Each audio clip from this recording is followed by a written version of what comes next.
Y bueno, vamos a comenzar con la participación del doctor Carlos Flores, ¿no? Voy a leer un poco acerca de su trayectoria, muy sintéticamente porque pues es amplia, ¿no? de ambos, ¿no? Él es doctor en Ciencias Políticas y Sociales por la UNAM. Su línea de investigación es la corrupción asociada al tráfico de drogas y la delincuencia organizada. Entre sus publicaciones se encuentran 2 libros, ¿no? Uno, Historias de polvo y sangre, Génesis y evolución del tráfico de drogas en el estado de Tamaulipas, publicado por Ciesas. Y otro libro que se llama El Estado en Crisis, Crimen Organizado y Política, Desafíos para la Consolidación Democrática, también publicado por Ciesas, ¿no? Ha publicado en coautoría otros libros y distintos artículos de divulgación científica en revistas nacionales e internacionales. De la misma manera ha dado cursos, ha sido profesor invitado en distintas universidades del país y de otros países, ¿no? Es profesor investigador del Ciesas. Actualmente se encuentra en la unidad Golfo y es miembro del Sistema Nacional de Investigadores nivel 1, ¿no? Pues eso como entrada del doctor Carlos Flores. Le doy la palabra entonces para que nos comparta el trabajo que preparó para hoy, ¿no? Bueno, también agradezco la entrada, al público aquí presente. Y estoy a la palabra, Carlos. Muchas gracias, Ernesto. Pues muy buenos días a todos. Primero que nada quiero agradecer a la Universidad Veracruzana esta oportunidad que me da de platicar con ustedes, a la Unidad de Humanidades, a la Facultad de Sociología y muy especialmente a la doctora Yolanda González. Le agradezco esta invitación. Pues saludo a Ernesto, saludo al otro Ernesto, colegas y amigos. Entonces, pues yo les voy a dar una visión sintética de las investigaciones que he hecho, de los 2 libros precedentes y uno que estoy ahorita por publicar. ¿Se escucha así mejor? ¿Ya? Ahí sí. Entre mi dicción, que no es la mejor del mundo, pero bueno, esperemos.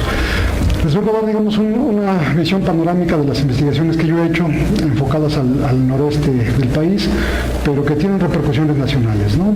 Es un tema pues que seguramente todos se encuentran de actualidad y en la cual hay muchos mitos y en la cual hay muchos hechos que al final de cuentas siguen desgarrando al país, en buena medida porque los diagnósticos siguen siendo insuficientes, siguen siendo erróneos, siguen siendo focalizados a los segmentos más operativos de la delincuencia organizada, pero lo que no suelen mostrar es que esta en el país pues no creció sola, creció básicamente de manera simbiótica, como aquellos grupos más importantes han sido prácticamente producto directo de su relación simbiótica con actores políticos y actores empresariales. Entonces, yo los que les vengo a mostrar ahorita es justamente documentos que demuestran esto que estoy afirmando y que permiten apreciar, digamos, esta simbiosis histórica.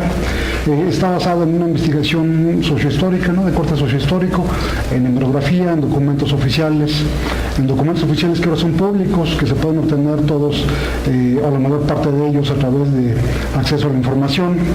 Y lo que va a mostrar aquí esta información es la articulación de una red de poder que integra actores políticos, actores de instituciones de seguridad, que integra actores empresariales, que configuraron, y bueno, también actores netamente delictivos, que configuraron circuitos institucionales del Estado para proteger y dar continuidad a actividades ilícitas de las cuales estaban obteniendo ganancias irregulares, que iban a fundir también con la economía legal como una forma paralela de acumulación de capital.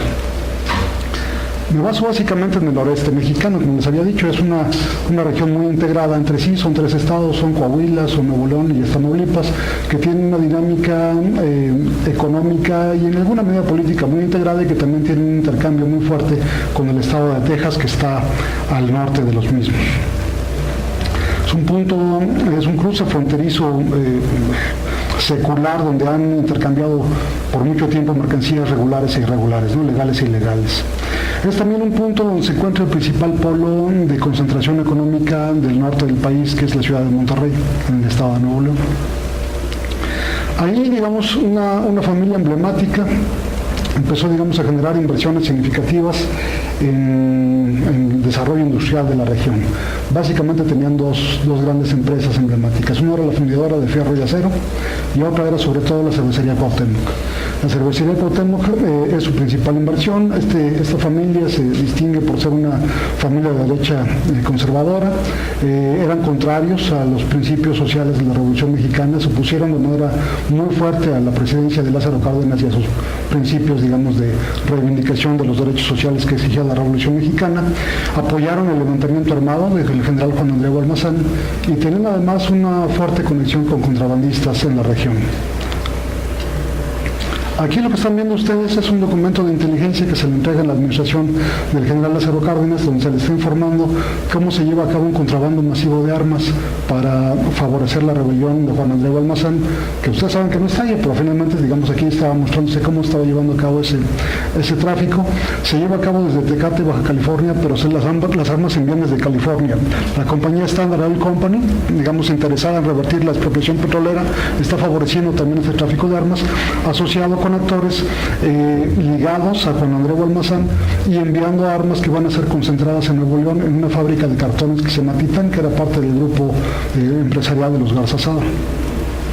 Ahí se almacenan.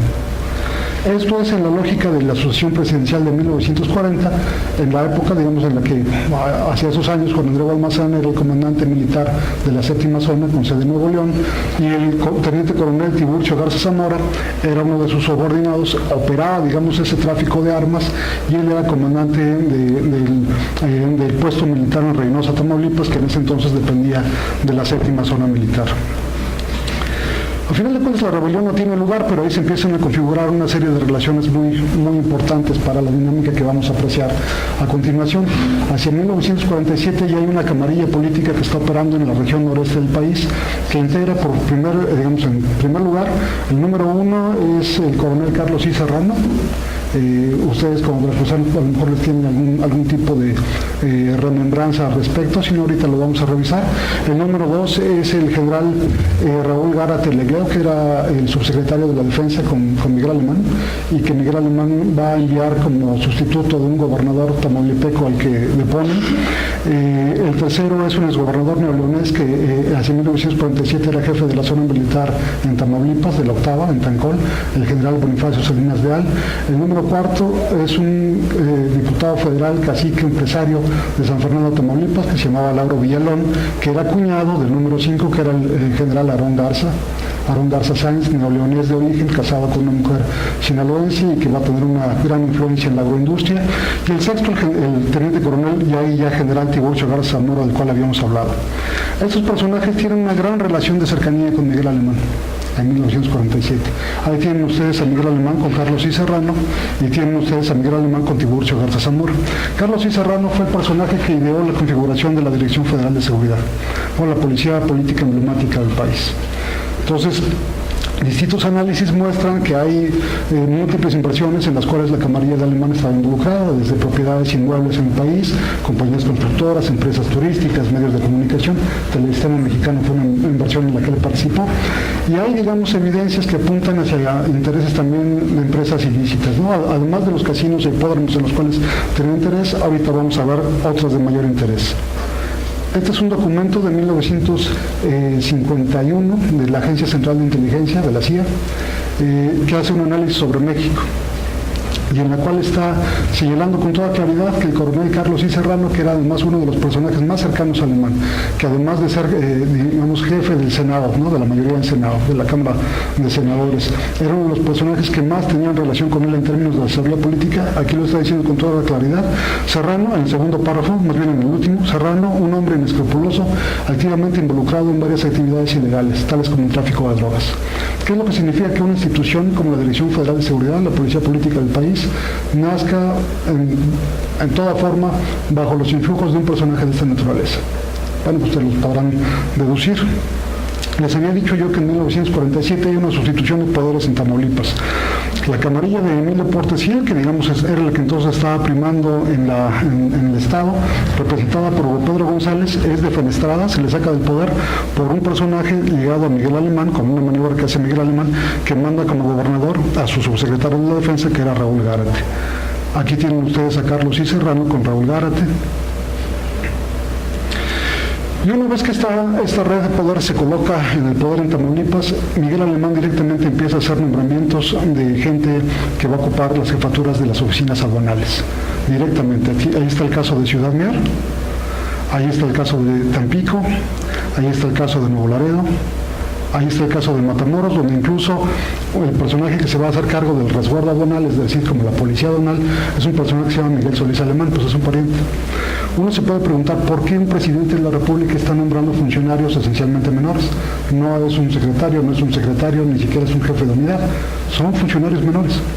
Bueno, pues podemos continuar con las hipótesis, pero ustedes van a ver más adelante por qué. En 1947 también hay un homicidio muy significativo en Tamaulipas. Un personaje mata a su esposa, la familia de la esposa, delante de sus niños, incluso los suegros y los niños son testigos del homicidio, le escriben a la presidencia de la República solicitando ayuda, porque prácticamente ningún abogado matamorense quiere hacerse cargo del caso por los pésimos antecedentes del marido. Y el marido es este personaje.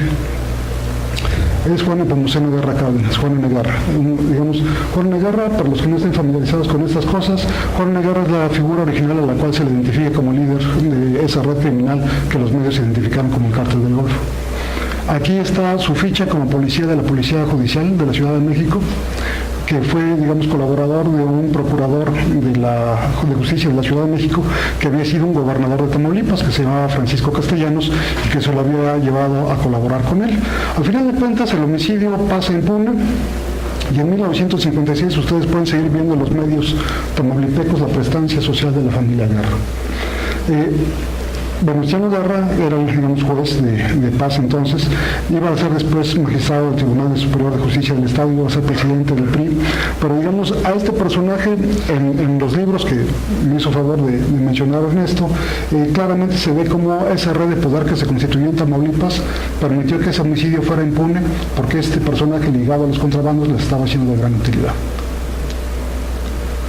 En 1960 hay un memorándum del titular de la OFS, del coronel Manuel Rangel Escamilla, en la que hace referencia a un nuevo hecho de sangre. En 1960, Juan N. Guerra vuelve a mata a un teniente coronel encargado de vigilancia aduanal que se llamaba Octavio Villacós. Octavio Villacós era hijo de Francisco Villa, del general revolucionario, y por eso el hecho vuelve a cobrar relevancia. Pero aquí lo interesante es que el coronel Manuel Rangel Escamilla, director de la DFS, señala sin ningún ambaje: Roberto y Juan N. Guerra están considerados en el norte de la República como los más grandes contrabandistas en armas, artículos comerciales y drogas enervantes. Entonces directamente menciona a Juan N. Guerra y a su hermano como traficantes de drogas y como contrabandistas, y más adelante vamos a ver cómo aparecen ligados en el mismo circuito político, en la misma camarilla política, en la cual está involucrado el general Tiburcio Garza Zamora, aquel antiguo colaborador de Juan Andrés Balmazán que estaba encargado del tráfico de armas, pero que además hacia estas épocas tanto Tiburcio Garza Zamora como Juan N. Guerra van a aparecer como distribuidores exclusivos de la cervecería Cuauhtémoc en Matamoros y en Reynosa. Entonces esas concesiones no se daban tampoco de manera fortuita. Todo el mundo que ha estudiado la lógica de operación del Grupo Monterrey dice que eran muy dados al micromanagement. Ellos, no es que cualquiera pudiera recibir una concesión exclusiva de esa naturaleza. Entonces, en 1960, después de ese asesinato del teniente coronel Villacós, un informante de las aduanas le escribe al propio presidente de la República, Adolfo López Mateos, diciéndole que Juan N. Guerra está a salto de mata siendo oculto en el rancho de Tiburcio Garza Zamora, que es quien lo tiene oculto en sus instalaciones. Sin embargo, hacia los años ya, también 50, 60, ustedes van dándose cuenta, por ejemplo, cómo este personaje, Tiburcio Garza Zamora, siendo general y siendo militar en activo, empieza a participar de manera muy significativa en cuestiones empresariales. Aquí lo tienen ustedes, por ejemplo, siendo dueño de la compañía que va a electrificar Reynosa. Saben ustedes proporción de lo que estamos hablando, no es una tlapalería o algo por el estilo, es la compañía que va a electrificar Reynosa. Y aquí lo tienen ustedes fundando un banco junto con Aarón Sáenz, el Banco de Reynosa. ¿Cómo puede un militar en activo acumular dinero para fundar un banco? Y si además estamos viendo los antecedentes que tenía, todas las personas que estudian lavado de dinero saben que un sueño para un delincuente es lograr integrar su dinero en un banco. Pero aquí lo estaban fundando, ¿no? O sea, no solo me estaban integrando en la cuenta, sino que lo estaban fundando. Y digamos, el otro personaje, Lauro Villalón, que formaba parte de la misma red, que era cuñado de Aarón Sanz, aquí lo ven ustedes, por ejemplo, ligado al Club de Banqueros. Porque de esa inversión de Banco de Reynosa se va después a constituir como Fianzas Atlas, como Banca Confía, o sea, toma otra proporción la cuestión. Y de nuevo en 1963, pues esta relación que tiene, por ejemplo, Tiburcio Garza Zamora y que estaban apoyando junto con Roberto Guerra Cárdenas, el hermano al cual el memorándum de la DFS, el hermano de Juan N. Guerra, al cual estaban reconociendo como traficante de drogas, logran obtener el poder político y en la gobernatura de Praxedis Balboa Gojón a Roberto Guerra Cárdenas, a pesar de sus antecedentes, se le nombra al frente de las finanzas del Estado. Y evidentemente, pues aquí ya cobra la cosa la lógica, otra dinámica, ¿no? Ustedes tienen, por ejemplo, ahí el Consejo de Administración de Fianzas Atlas, que estaba vinculado con Banca Confía, que era parte de los intereses de Aarón Sanz y que se había convertido en tal después de distintas funciones de bancos de Aarón Sanz, incluyendo ese Banco de Reynosa al cual había yo hecho referencia, y que después, ya en el futuro, en otros años, va a aparecer también ligado con otros dueños, incluso yo no voy a decir que son los mismos Garza Sáenz, pero digamos, aparecen ligados a lavado de dinero en una operación que se llamó Operación Milenio. Me estoy haciendo un resumen así a vuelo de pájaro. Evidentemente todo esto pues, se puede ver mucho más a detalle en los libros, pero aquí el tiempo apremia, ¿no? Ese es el grupo Sanz, el grupo azucarero. De esas inversiones salió también Banca Confía. De esas inversiones, no digo que solamente de inversiones irregulares. Lo que estoy diciendo es que actividades irregulares permitieron hacer una capitalización paralela. De ahí salió Fianzas Atlas y finalmente también de ahí salió Mexicana de Aviación. Entonces, aquí en 1970 ustedes tienen ya ciertos recambios generacionales. Hay una nueva organización, una nueva articulación de dinámicas para operar el contrabando. Este es un nuevo memorándum del delegado de la DFS Nuevo León que está diciendo de una reunión entre diversos actores políticos de Reynosa, de Nuevo León y actores netamente delictivos para articular las operaciones de contrabando con las directrices y, digamos, la logística que va a favorecer el entonces comandante de la zona aduanal que se llamaba Fidel Cuellar, y ahí menciona directamente a Juan N. Guerra, a quien además señala generoso contribuyente de las aspiraciones políticas de Emilio Martínez Manatú, que había sido aspirante a la presidencia de la República y que después iba a ser secretario de Salud y después iba a ser gobernador de Tamaulipas. Aquí tienen ustedes también una versión pública de un expediente de un personaje que se llamaba Francisco Guerra. Era evidentemente un contrabandista, y lo que viene de significativo es que ustedes tienen un grupo especial de la DFS en la cual se le va a encargar la investigación sobre el tráfico de armas y drogas en el norte de la República. Lo primero que ellos dicen es, en todos los lugares del norte se da, pero en el noreste, en Coahuila, en Nuevo León, en Tamaulipas, la cosa no tiene, digamos, paralelo, porque se trata de toda una articulación de actores políticos, de actores públicos, de actores institucionales, protegiendo esta cuestión. Y ahí los menciona tal cual quiénes son los que están involucrados, menciona cuáles son las cuotas que se les tiene que distribuir periódicamente a los agentes del Ministerio Público Federal, menciona las cuotas que se les tiene que cobrar dependiendo del tipo de transporte con el que están introduciendo mercancía, menciona, digamos, las ligas con actores delictivos, no solamente del contrabando, sino también del tráfico de drogas, menciona que ese personaje, Fidel Cuellar, es compadre directo de Juan N. Guerra, el famoso Juan N. Guerra, y solicita más recursos para continuar haciendo la investigación. Recursos de inteligencia más sólidos. Esos recursos nunca se les dan y se disuelve el grupo. Al grupo le hubiera dejado estupefacto seguramente encontrarse, por ejemplo, una nota de prensa de 1976 donde se narra la asistencia a la boda de la hija del comandante Fidel Cuellar Treviño. ¿Saben quién aparece? Entre otros aparece la viuda de Tiburcio Garza Zamora, pero aparece el ex subsecretario encargado de investigación fiscal, es decir, la dependencia de Hacienda que controla el contrabando o que combatía el contrabando y que en ese entonces ya era gobernador de Tamaulipas, Enrique Cárdenas González. Asiste Juan N. Guerra, por supuesto, pero además hay un hecho muy significativo. Asiste Luis Echeverría Álvarez, siendo presidente de la República. En 1984 el poder político a nivel regional ya está constituido. Ahí ustedes tienen a... ¿ya? Perdón. El micrófono, yo creo que ya se me había acabado el frente. Ustedes tienen ahí a Juan N. Guerra, ya un anciano, felicitando a su sobrino, que es el alcalde de Matamoros, Jesús Roberto Guerra Velasco.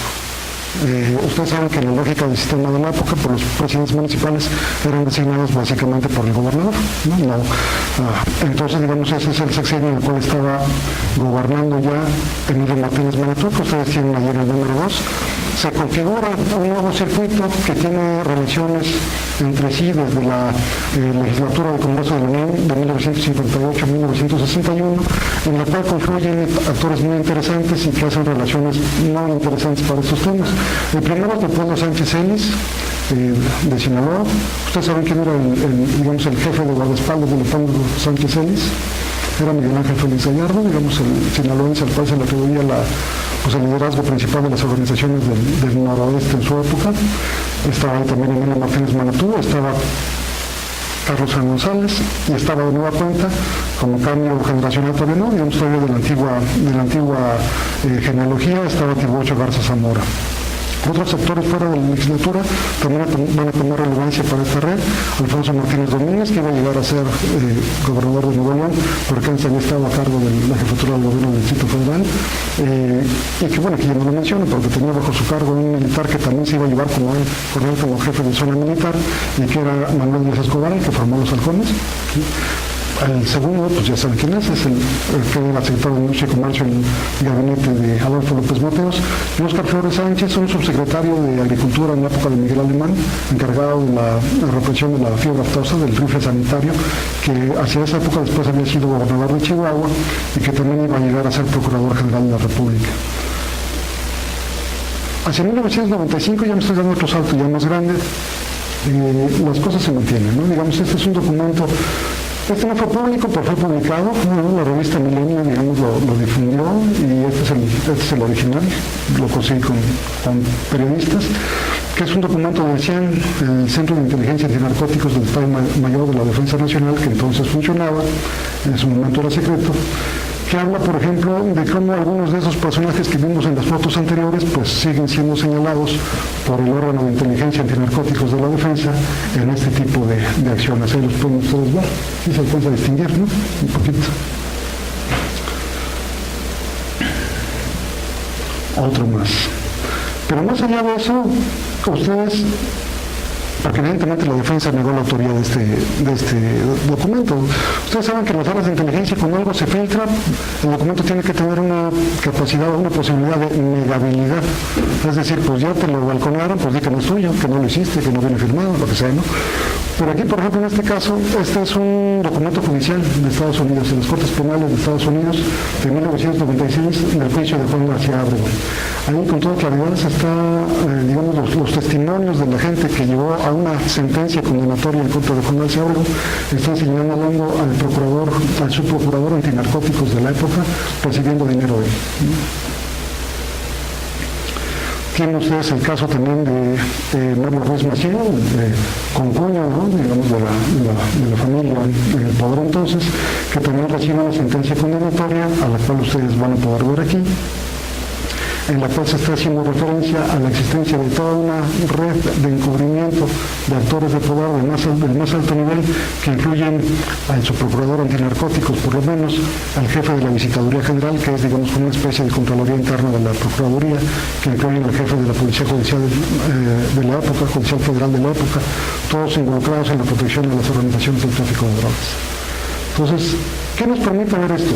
¿Qué puedo concluir de todo esto? Pues aprecia la continuidad de redes de poder con intereses políticos, empresariales e incluso legales. Se tiene que concebir como una red de poder. No se trata solamente de los segmentos operativos, de los que ustedes ven que detienen todos los días y a los que les ponen armas y les ponen apodos y todo lo demás. Hay actores que no están siendo partícipes de manera directa en la calle, pero que lo están encubriendo y que lo están fomentando.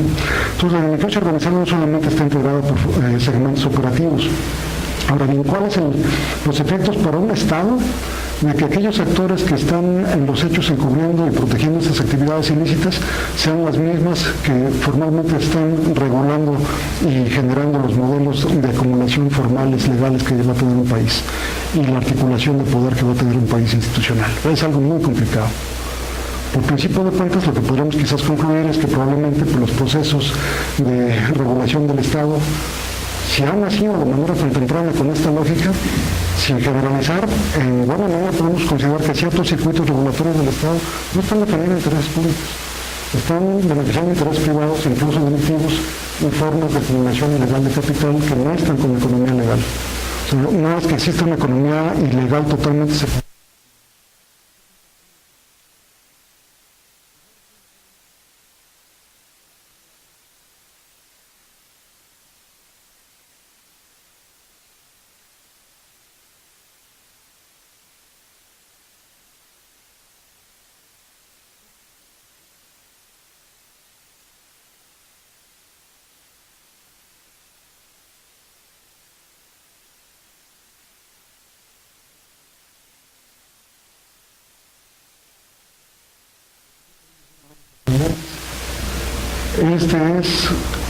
Este es Tiburcio Garza Zamora con Lyndon Johnson.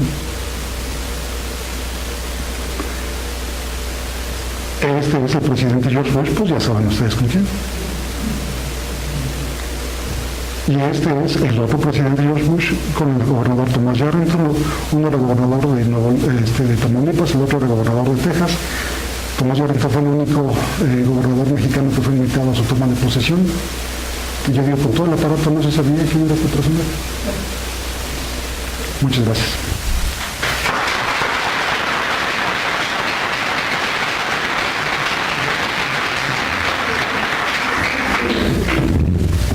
Bueno, pues agradeciendo mucho la intervención del doctor Carlos Flores. Vamos ahora con la participación del doctor Ernesto Isunza. Él es doctor en Ciencias Políticas y Sociología por la Universidad Complutense de Madrid. Tiene un postdoctorado en Ciencia Política por la Universidad Estatal de Campinas, en Sao Paulo. También es profesor e investigador del Centro de Investigaciones y Estudios Superiores en Antropología Social, CIESAS, de la Unidad Golfo. Y bueno, es miembro del Sistema Nacional de Investigadores Nivel 3.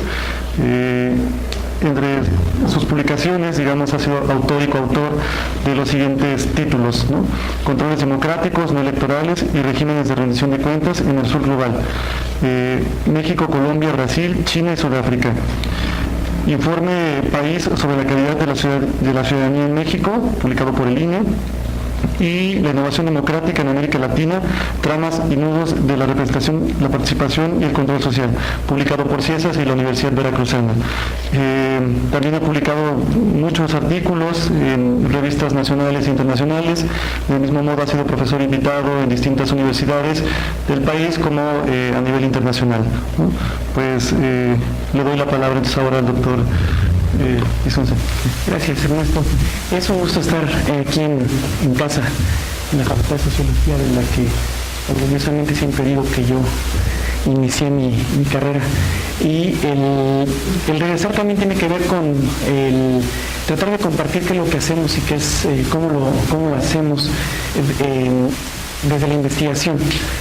No los que tenemos la suerte de estar en un espacio como el CIESAS, en el cual la investigación es nuestra labor principal y también tenemos la oportunidad de hacer docencia a nivel posgrado, creo que es importante que podamos compartir qué es lo que hacemos, cómo lo pensamos. Entonces, más que traerles a ustedes una versión más acabada de lo que ha avanzado, decidí junto con Ernesto y con Carlos que aquí hiciéramos un diálogo desde cómo estamos pensando los problemas, un poco enseñando la cocina de cómo estamos haciendo la cosa, más que decirles cómo llegamos a ello.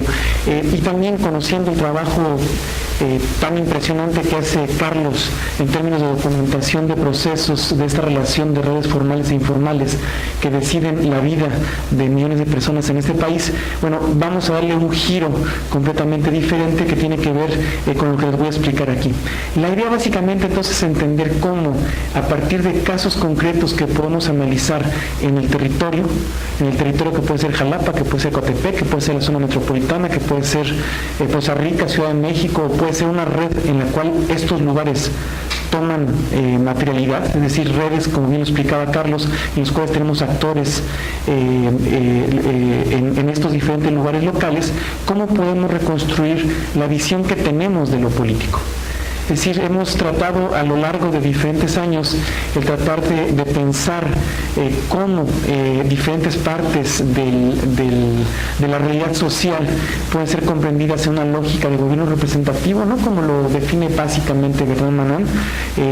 No es democracia, es gobierno representativo, es una serie de acuerdos que han sido creados a lo largo de los últimos 2-3 siglos, dependiendo de dónde estemos parados, pero básicamente lo que tenemos son instituciones de gobierno representativo que implican dos cualidades principales, es decir, un control democrático vertical, es decir, el uso del voto como manera en la cual la ciudadanía controla el poder público, en teoría, y después cómo internamente, a partir de la lógica de contrapesos, los propios poderes han diseñado mecanismos para que cada uno de ellos haga lo que tiene que hacer y cuando no lo hace, sea castigado por ello, y cuando sí lo hace, pueda ser premiado por ello. Por otro lado, hemos trabajado, y es a lo que yo me he dedicado los últimos años, a entender cómo la participación ciudadana, es decir, cómo ustedes, cómo la ciudadanía puede no solamente movilizarse y expresar lo que quiere hacer, lo que no quiere hacer, cómo lo quiere hacer, etcétera, sino específicamente como algunos ejemplos de ciudadanía organizada que logran controlar las políticas públicas, es decir, un tipo de participación ciudadana que es lo que llamamos controles democráticos no electorales. Este libro que está diciendo Ernesto, que es el primero que dijo, está a punto de salir, o sea, a punto de que hoy visto bueno a pruebas, o sea que en cualquier momento, si me invitan, si nos invitan, venimos y se los presentamos. Este libro de controles democráticos no electorales justamente piensa esto con una lógica de régimen, es decir, cómo se articulan diferentes dispositivos, tanto del gobierno representativo como de participación ciudadana, para ver hasta dónde lo público es controlado o no controlado por el demos, no por la ciudadanía.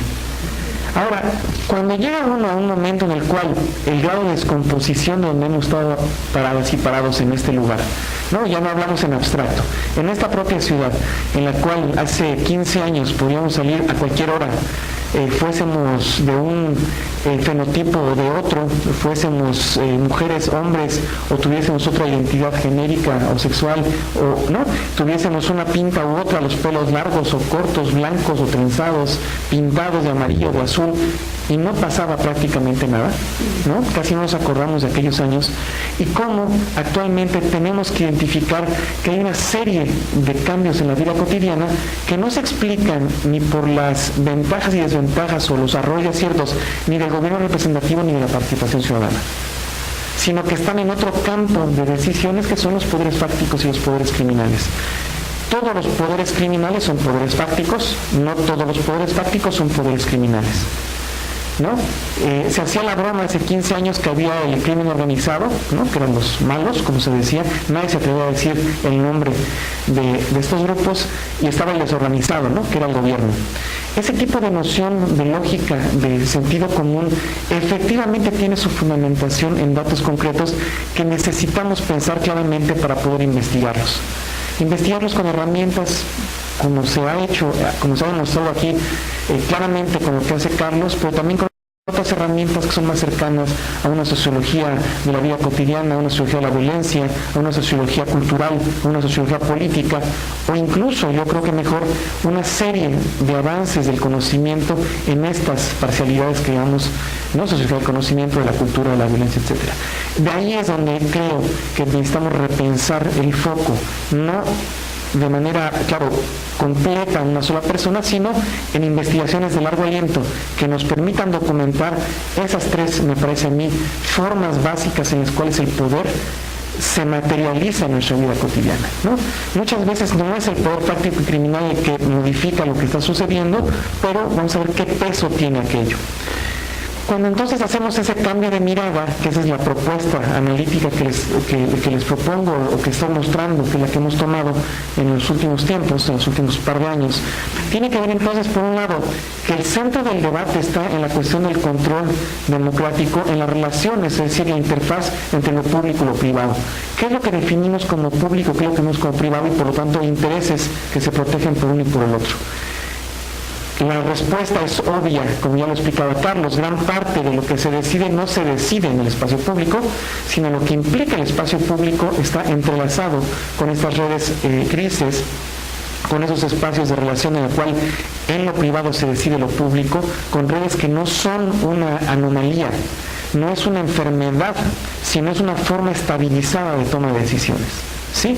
Es decir, formar parte de esa red formal e informal, esa red que tiene parte formal e informal, forma parte de las características permanentes de esta forma de tomar decisiones en las que hemos vivido hasta ahora. Y por otro lado, efectivamente lo que tenemos es actores políticos, poderes fácticos y poderes criminales que comparten una calidad. ¿Qué es lo que comparten en general quienes nos gobiernan y los poderes fácticos y los poderes criminales? Es que no están sujetos a ningún control.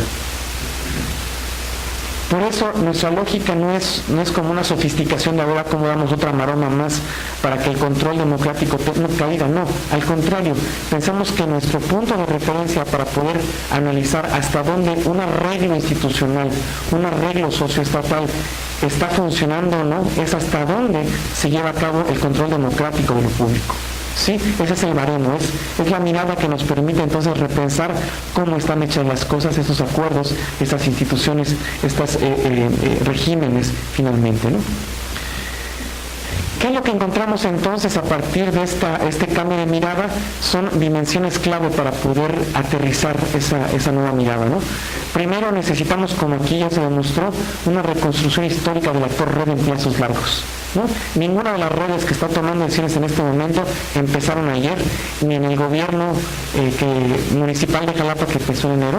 Es más, ahí hay un punto interesante para ver continuidades y rupturas, pero por supuesto que el gobierno que está en este momento a nivel estatal no empezó hace 2 años, ¿no? Las redes que están tomando decisiones son mucho más largas y necesitaríamos entender cómo está configurado el poder de los yunes, hasta dónde ese poder tiene que ver con el priato. Es el mismo PRI que nos gobernó 2 sexenios con el anterior, qué rupturas, qué continuidades. A eso me refiero con reconstruir históricamente la red en plazos largos. En segundo lugar, desde la perspectiva del actor concreto de carne y hueso que puede contextualizarse en un espacio determinado, necesitamos reordenar lo que es la escala local regional. Hay cosas que no se deciden en el espacio de mi colonia, hay otras que se deciden en el municipio, hay otras que se deciden incluso en una región que no corresponde con una zona metropolitana, depende de lo que estemos hablando, ¿no? No es lo mismo cuando hablamos que nos impacta el café, a lo que estamos hablando que nos impacta, por ejemplo, la industria automotriz o el robo de autos, el tráfico de partes, el tráfico de personas. Es decir, depende de la realidad que estamos hablando, necesitamos reconstruir desde la perspectiva situada en el actor qué es lo que está imperando en el problema que estamos analizando. Tercero, ordenar la política pública por áreas clave me parece que también es una herramienta fundamental para poder reconstruir lo que se hace. No política pública como gobierno que implementa cosas, sino espacio de interés donde se juntan actores públicos, privados, actores fácticos, de poder fáctico, de poder criminal.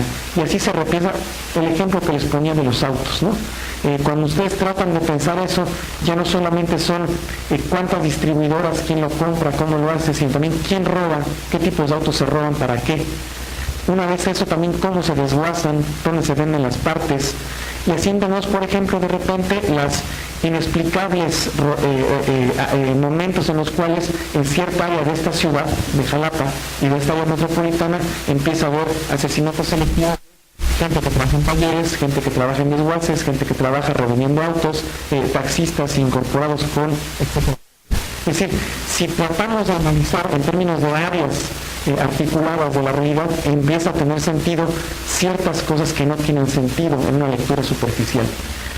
Tenemos un enfoque centrado en interfaces socioestatales, dispositivos y régimen como una propuesta metodológica para entender, sin hacer saltos mortales, el típico salto mortal de analizar relaciones cara a cara y después explicarlo por las relaciones capitalistas. No, necesitamos reconstruir efectivamente cómo el salto de lo local a lo global son simplemente el tamaño de la red.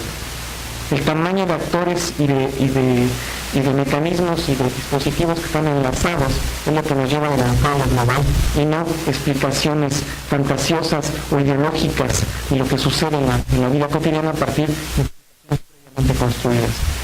Y finalmente también tenemos una pregunta clave. Ya decíamos en el lugar anterior, ¿quién decide las tensiones públicas? Y esta pregunta nos ordena para entender espacios problemáticos, ¿no? El ejemplo que siempre pongo es el ejemplo que conozco mejor y que es un acto, digamos, de reivindicación de cómo se ha destruido, ya no solamente por el tráfico de drogas, tráfico de armas y tráfico de personas, sino algo tan cotidiano en el que nos sentimos y lo naturalizamos, que es la destrucción del entorno. No es esto una reivindicación medioambiental o ecologista, aunque no está mal que lo sea. Tampoco es una reivindicación de un urbanismo, digamos, centrado y pensado desde el poder tampoco. Es más bien la calidad de vida de las jalapeñas y los jalapeños o quien llegan a esta ciudad y que han permitido el destrozo de la calidad de vida por un lado. Por otro lado, la imposibilidad de dotar de servicios y de bienes adecuados a esta ciudadanía, lo cual multiplica la desigualdad en esta región. Y por último, es aquí donde se pueden identificar esas redes formales e informales de poder, donde los poderes fácticos y los poderes criminales forman parte de la misma red de aquellos que están en el poder del gobierno representativo. Es muy interesante porque la mayoría de los actores, y ustedes lo saben en el conocimiento de la vida cotidiana, ¿no? Tal fraccionamiento que se está cargando tal bosque o que está haciendo miles de casas en tal lugar, no digamos cuál, pero ustedes saben, resulta que es el hijo del gobernador, es el prestanombres del secretario de gobierno, ¿no? Es la compañía que no ha puesto las condiciones en tales casas que se compran y los tienen que vender. Es decir, estamos hablando de redes de carne y hueso que no solamente hacen fea, inhabitable y desigual nuestro entorno, sino que además pueden, y solamente a partir de ello, a partir de conocimiento, beneficiado por esa cercanía al poder, gracias a un capital que está iniciado a partir de la violación de las mínimas reglas de convivencia, es que pueden acumular, ¿no? El modus operandi, que es como estamos trabajando estos problemas, tiene que ver perfectamente con un patrón que se reproduce, ¿no? Actos irregulares, ¿no?, de autoridades municipales que permiten obras, es decir, hechos consumados que se ocultan a los vecinos y simulación de contrapesos. Cuando hablo de contrapesos no solamente son municipales, son estatales y hasta federales, ¿no? Ni autoridades ambientales, ni autoridades de desarrollo urbano, ni ombudsman, tampoco diputados, mucho menos delegaciones federales, cuando aquí gobernaba el mismo partido o casi el mismo partido, ¿no? Lo que teníamos era entonces cero contrapesos, solamente simulación, y áreas en las cuales entonces la simulación de mediación era el previo paso a la represión. Es decir, este modus operandi se repite en la mayoría, en el 99% de los casos que hemos realizado, es un modus operandi, y que solamente en 3 casos hemos encontrado que se ha podido o detener totalmente o temporalmente este tipo de modus operandi. Revisen los grandes y los pequeños fraccionamientos que han crecido al amparo de los gobiernos de Fidel Herrera, de Javier Duarte y de Miguel Yunes. Revisen los desarrollos inmobiliarios y vean cuáles de ellos respetan el plan de ordenamiento urbano, el plan metropolitano de crecimiento y las mínimas características urbanas que tendrían que reconocer y que proteger los ayuntamientos. Yo conozco en Coatepec 2. De las decenas que hemos analizado, conozco 2 que han respetado áreas verdes, densidad, permiso de uso del suelo. No conozco ninguno, porque no lo puedo documentar, que incluso haya pagado el seguro social a los albañiles, ¿no? Cuando decíamos, ¿por qué no ponemos orden en el desarrollo urbano? Vas a tener el desarrollo urbano. Claro, hemos naturalizado que es mejor una chamba de 4ª categoría, ¿no?, a no tener chamba. Hemos naturalizado que podemos pasar por los derechos ambientales, laborales, ¿no?, de seguridad, etcétera, y hemos llegado a esto. Es decir, no hay manera de detener lo que está pasando. Esto dicen ustedes, bueno, es que este amigo tiene problemas con el desarrollo urbano. Sí, tengo problemas, pero no es eso. El problema es que cuando hacemos un conteo solamente en la área metropolitana donde vivimos, tenemos por lo menos 13 áreas de política pública en las cuales no podrían reproducirse sin estas redes formales e informales, lo que llamamos gobernanza informal. Sin gobernanza informal, estas 13 áreas de la política pública en la área metropolitana de Jalapa no podrían reproducirse con la forma digital. Transporte público, taxis, no les quiero decir, es que con taxis tan baratos, por eso nos pueden mover, claro, por eso no hay autobuses humanamente utilizables y con un precio accesible, ¿no? Bueno, el control político que tenemos a partir de los taxis permite esa relación perversa.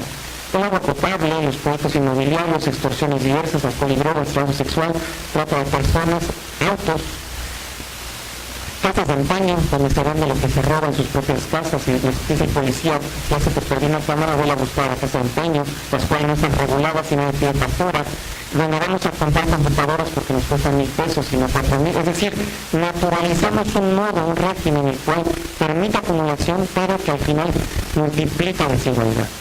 La fe pública, todo esto no podría pasar si los notarios, por ejemplo, cumplieran su trabajo, ¿no? Esto no podría pasar.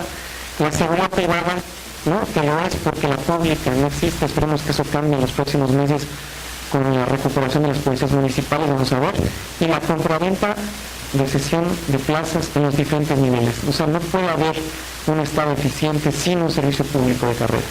Y eso no existe prácticamente en ningún nivel del Estado. Esto complementa efectivamente las historias de fuego y sangre que nos cuenta Carlos, con una visión articulada de régimen, cómo se articula lo público y lo privado y las decisiones de gobernanza informal con el poder de los poderes públicos en nuestra región. Rápidamente entonces, yo me está puesto me quedan 3 minutos, me quedan 2 minutos.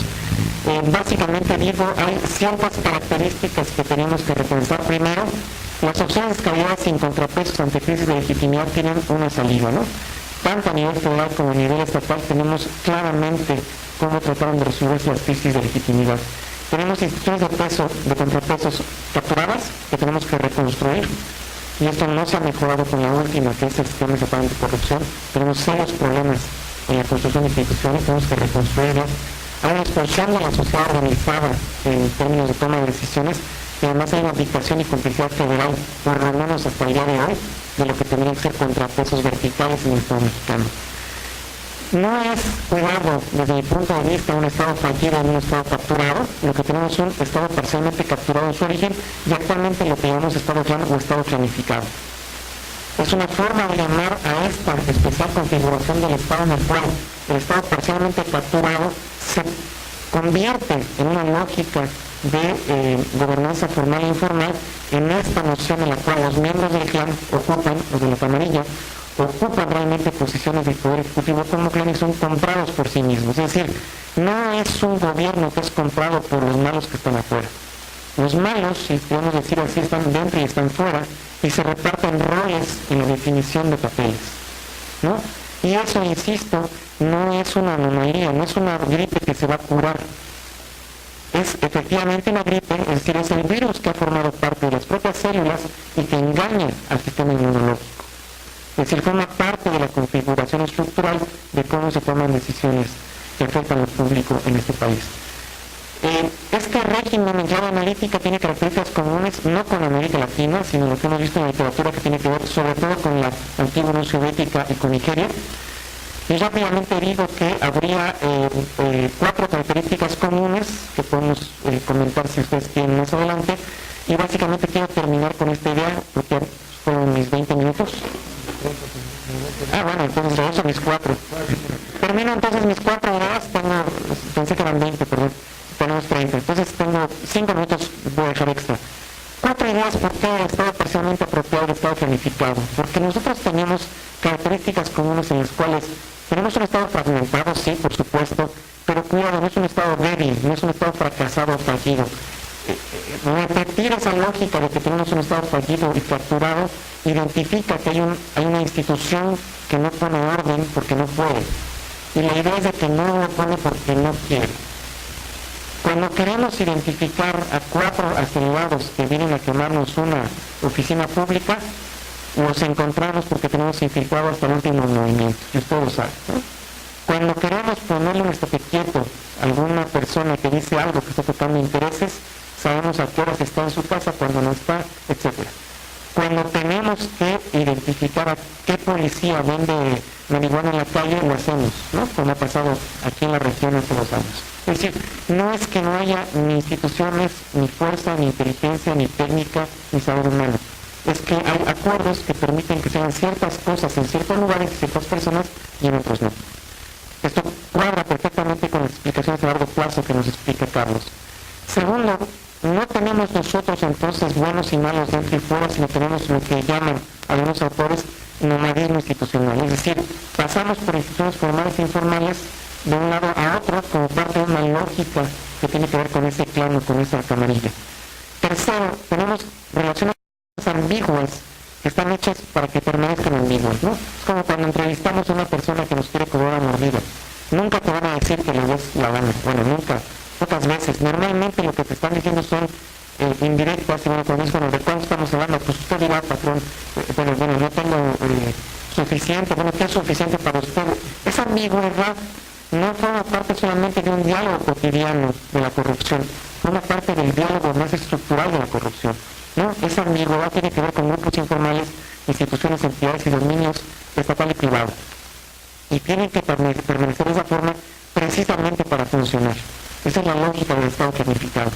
Y en cuarto lugar lo que tenemos es esta lógica en la cual el poder puede convertirse en propiedad, pero también la propiedad puede convertirse en poder. Es decir, la falta de límites de lo que sería deseable en términos de que ni la cuna afecta al poder, ni el poder, ¿no? a la riqueza, etcétera, ni el capital, ni dónde naces, ni dónde surges, ni tu esfuerzo, etcétera. Eso no solamente no existe, sino que debe no existir. Yo puedo comprar lo que sea, y si tengo ese dinero lo puedo comprar, pero solamente porque sé que el poder puede convertirse en riqueza.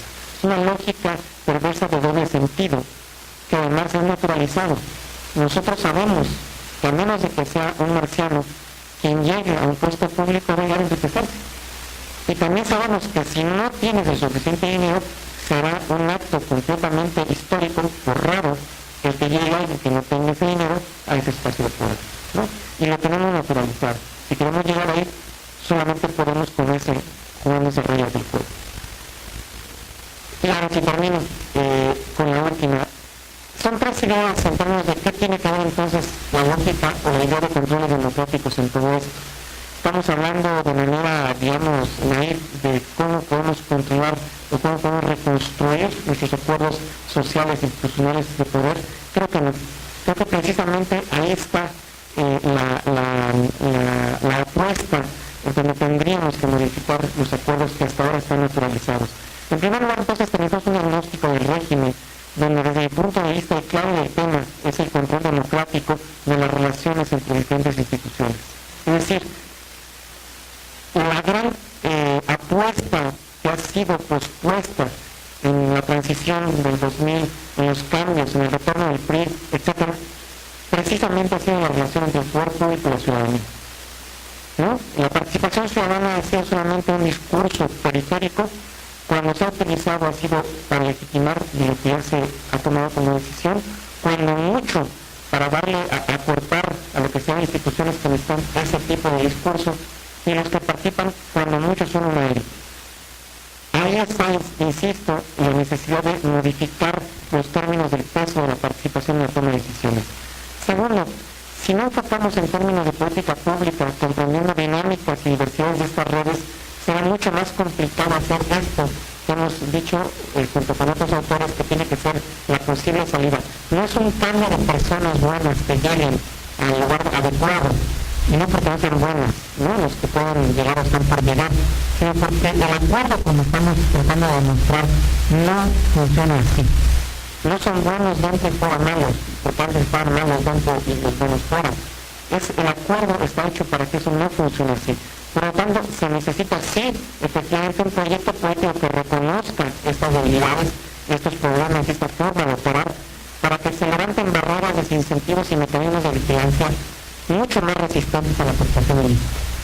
Porque la visión a largo plazo son estas pequeñas victorias y no soluciones mágicas que solamente serían, desde mi punto de vista, posibles, incorporando a la ciudadanía no solamente para aplaudir, sino para opinar y que se tome en cuenta para decidir en algunos puntos de la política y sobre todo para vigilar con la suficiente fuerza como para que ningún poder público, sea el poder que sea, pueda seguir reproduciéndose sin esa vigilancia del ciudadano.